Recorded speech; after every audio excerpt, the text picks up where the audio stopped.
ध्रुव शौर्य ने जब ये नजारा देखा तो वो मुस्कुराकर अपना सिर हिलाने लगा। फिर अपना हाथ लहराते हुए एक झटके में उसने सैकड़ों रोशनियां विज्ञा की तरफ भेज दी, जो उसके चारों तरफ गड़ते हुए जैसे किसी कैद खाने में बदल गईं। इस कैद खाने को तैयार होते देख विज्ञा ने उससे बाहर निकलने की बहुत कोशिश की, लेकिन वो ऐसा करने में कामयाबी नहीं हो पाया। फिलहाल वो सभी ताकतवर योद्धा जो कुछ देर पहले मायावी दैत्य फूलों को नाकाम करने में लगे हुए थे, इस वक्त उसके आसपास ही खड़े थे। विज्ञा की मौजूदा हालत के हिसाब से तो उसके लिए इन योद्धाओं के बावजूद बचकर भागना नामुमकिन था। तभी ध्रुव ने विज्ञा की तरफ देख कर कहा, इसे कैद कर लिया जाए। इससे कैसे निपटना है ये हम बाद में सोचेंगे। ध्रुव शौर्य की बात मानकर सभी योद्धा एक झटके में राजी हुए।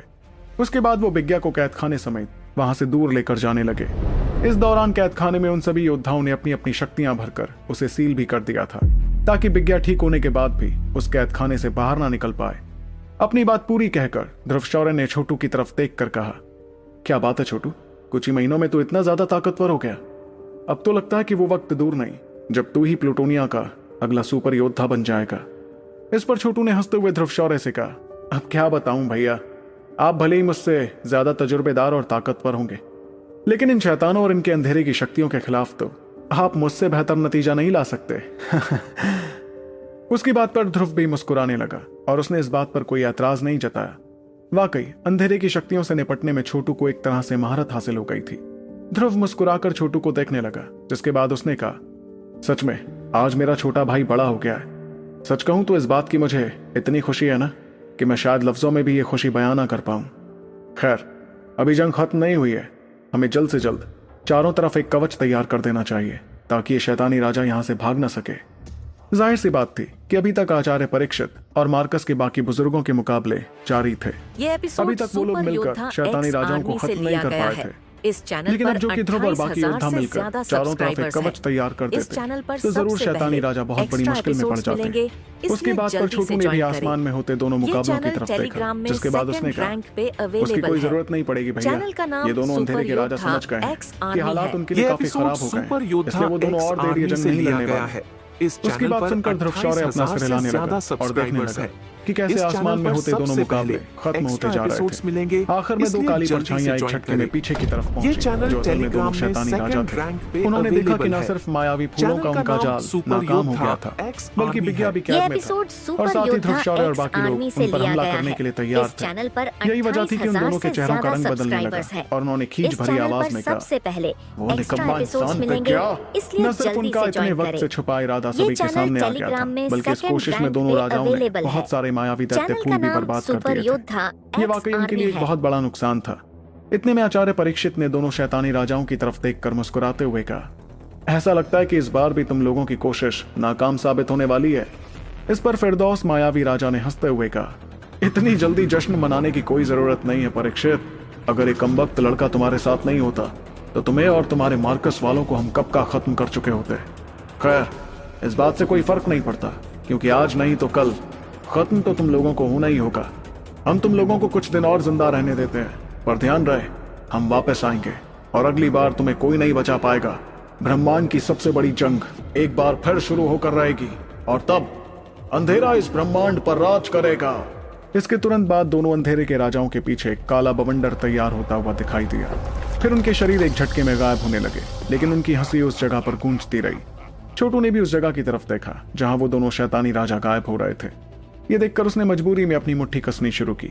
वाकई हैवान कोठरी की तकनीकें बेमिसाल थी। कोई नहीं बता सकता था कि हैवान कोठरी ने आज से पहले ना जाने कितने गुटों पर हमला किया होगा, जिसके बाद वो इतनी ही आसानी से चले गए होंगे। छोटू इस बारे में सोचकर थोड़ा परेशान दिखने लगा और उसने इस परेशानी में मनी मन कहा, क्या सच में ब्रह्मांड की सबसे बड़ी जंग फिर से होकर रहेगी। लेकिन बाकियों के चेहरों पर फिक्र नहीं थी, क्योंकि दोनों शैतानी राजाओं के जाने के साथ ही मार्कस वालों पर मंडराता खतरा भी टल गया था। इसके बावजूद इस मामले ने चारों तरफ हंगामा मचा दिया था और तो और मार्कस वालों ने अपनी निगरानी और भी ज्यादा कड़ी कर दी थी। बल्कि बहुत सी टोलियां भी बनाई गई जो उस इलाके के 500 मीटर के दायरे में छानबीन करती थी। अगर उस इलाके में जरा सी भी शैतानी शक्तियों का एहसास होता तो सभी योद्धा मिलकर उन शक्तियों को खत्म कर देते। कुछ दिनों बाद याकिस गुफा में मौजूद सभी ताकतवर योद्धा जागने लगे और जब उन्हें पता चला कि वो किस मुश्किल में थे तो उनके चेहरों पर हैरानी और खौफ साफ दिखने लगा। सभी समझ गए थे कि अगर छोटू को वहां नहीं बुलाया जाता तो शायद इन योद्धाओं को मरने से कोई नहीं बचा पाता, बल्कि मार्कस के सबसे ताकतवर योद्धा तो गुस्से में आग बबूले हो गए थे। जिससे एक बात तो साफ हो गई थी कि बिग्या का अंजाम अच्छा तो हरगिज नहीं होने वाला था। वहीं कैद खाने में बंद बिग्या तो काफी बुरी तरह जख्मी हो गया था, इसलिए वो कुछ कर भी नहीं पाया। दूसरी तरफ हर कोई छोटू का आभार समझ रहा था और ये बात छोटू को भी उनके रवैये से साफ समझ आ रही थी। वो खुद भी आराम करते हुए अपने जख्मों को ठीक करता रहा। जैसे जैसे वक्त गुजरता गया, मार्कस के योद्धाओं के वापस आ जाने से वो गुट और भी ज्यादा ताकतवर हो गया। इस गुट पर मुश्किल के आने की सबसे बड़ी वजह यही थी कि उसके सबसे ताकतवर योद्धा तो याकिस गुफा में ट्रेनिंग करने के लिए गए थे, इसलिए वो बाहर नहीं आ पाए।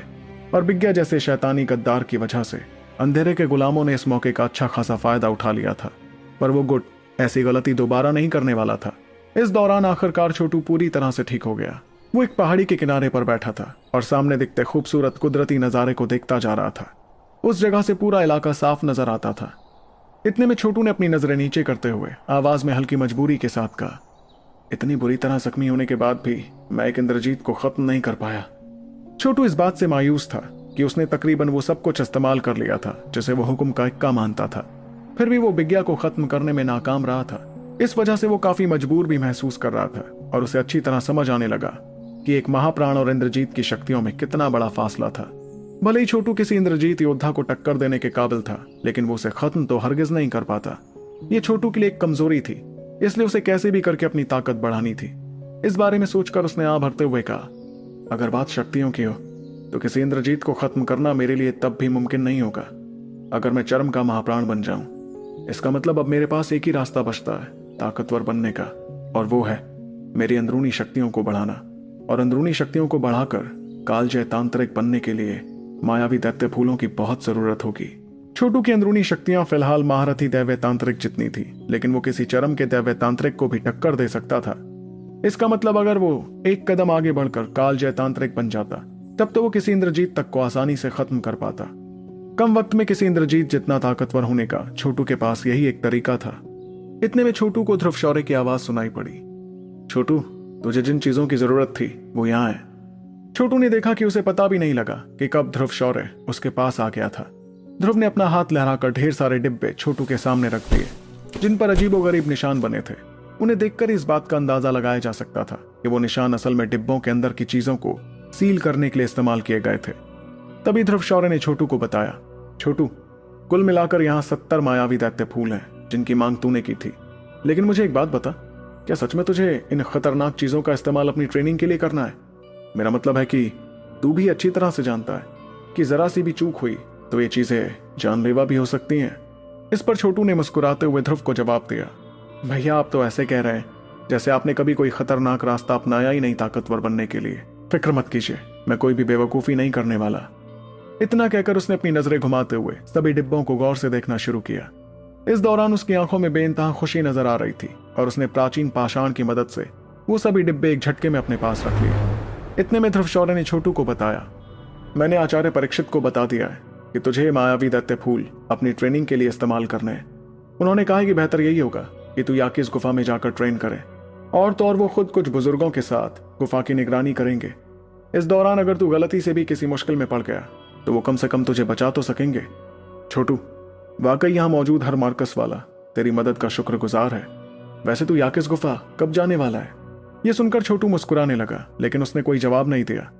वही उसकी मुस्कुराहट देखकर ही ध्रुव शौर्य समझ गया था कि उसका जवाब क्या होने वाला था, जिस वजह से उसने भी मुस्कुरा कर कहा, मैं जानता था तेरा जवाब यही होगा, इसलिए मैं अभी तैयारियां करके आया था तुझे वहां ले जाने की।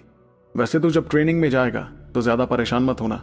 मुझे पता है कि तूने और निंजा ने मिलकर पूरे दरिंदा युद्ध मैदान को एक कर दिया है, इसलिए मैं निंजा की मदद के लिए कुछ योद्धा वहां भेजकर उनसे वहां की चीजें संभालने के लिए भी कह दूंगा। वहीं कुछ देर बाद करके वो दोनों वहां से सबसे गहरे हिस्से में जाने लगे। तकरीबन 10 मिनट तक पूरी रफ्तार से आगे बढ़ने के बाद वो आखिरकार याकिस गुफा के सामने पहुंच गए। इस वक्त याकिस गुफा की सुरक्षा और ज्यादा बढ़ा दी गई थी, बल्कि वहाँ तो इस वक्त आचार्य परीक्षित और बुजुर्ग आनंद खुद भी खड़े थे। जब आचार्य परीक्षित ने छोटू को वहाँ आते देखा तो उन्होंने मुस्कुरा कर कहा, छोटे ध्रुव, हम लोगों ने मिलकर याकिस गुफा को अच्छी तरह छान लिया और हमें वहाँ पर कोई खतरा नहीं दिख रहा है। तुम बिना किसी फिक्र के अंदर जाकर ट्रेनिंग कर सकते हो, हम लोग यहीं पर रहेंगे। उनकी बात पर छोटू ने अपना सिर हिलाया। जिसके बाद वो और ध्रुव शौर्य तेजी से याकिस गुफा के दरवाजे पर चले गए। वहाँ से छोटू अकेला ही अंदर गया और उसके जाने के बाद बुजुर्ग अनंत ने भरते हुए आचार्य परीक्षित से कहा, इस चैनल छोटा पर ध्रुव सबसे बड़े पहले ध्रुव से एक्स्ट्रा कम लाजवाब एपिसोड्स नहीं है। मिलेंगे, न इसलिए सिर्फ उसके जल्दी पास से ज्वाइन प्राचीन करें। पाषाण है, ये बल्कि ये तो चैनल ड्रैगन कबीले टेलीग्राम का में सेकंड आधिकारिक रैंक पड़ाव पे भी हासिल करने अवेलेबल में है। कामयाब हुआ है। चैनल उस का नाम पड़ाव पर तो आज सुपर तक सिर्फ योद्धा वही एक्स बादशाह आर्मी पहुंच है। पाया था जिसने पूरे दरिंदों के इलाके को एक कर दिया था।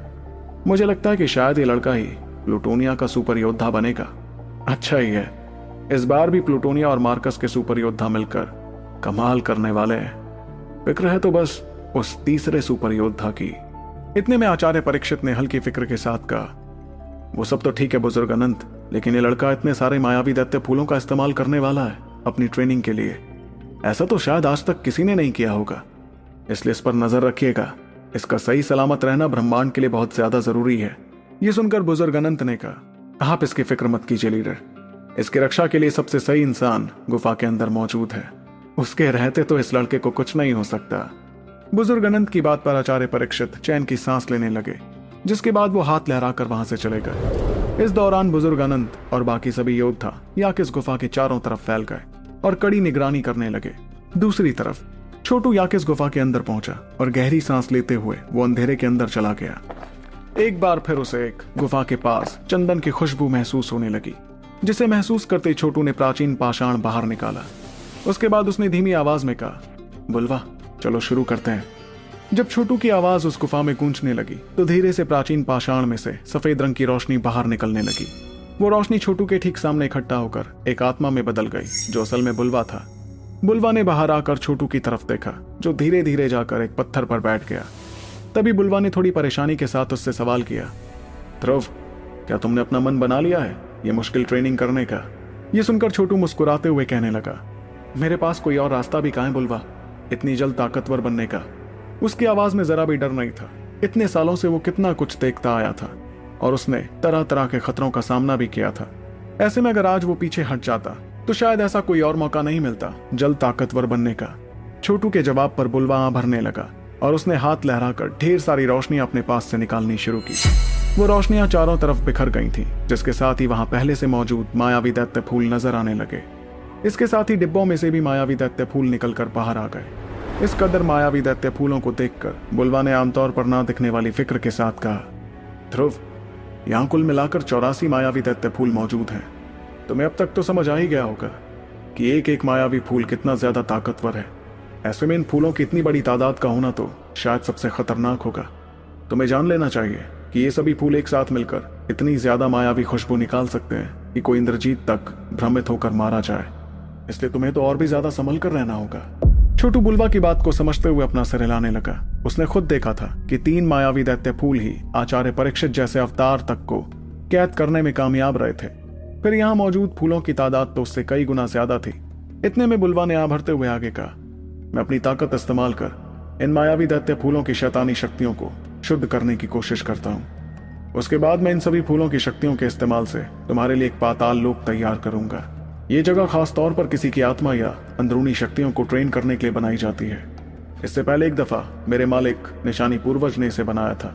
बदकिस्मती से उन्होंने जो पाताल लोक बनाया था वो तो गायब हो गया, इसलिए मुझे इन मायावी दैत्य फूलों की शक्तियों की मदद से एक और पाताल लोक बनाना होगा।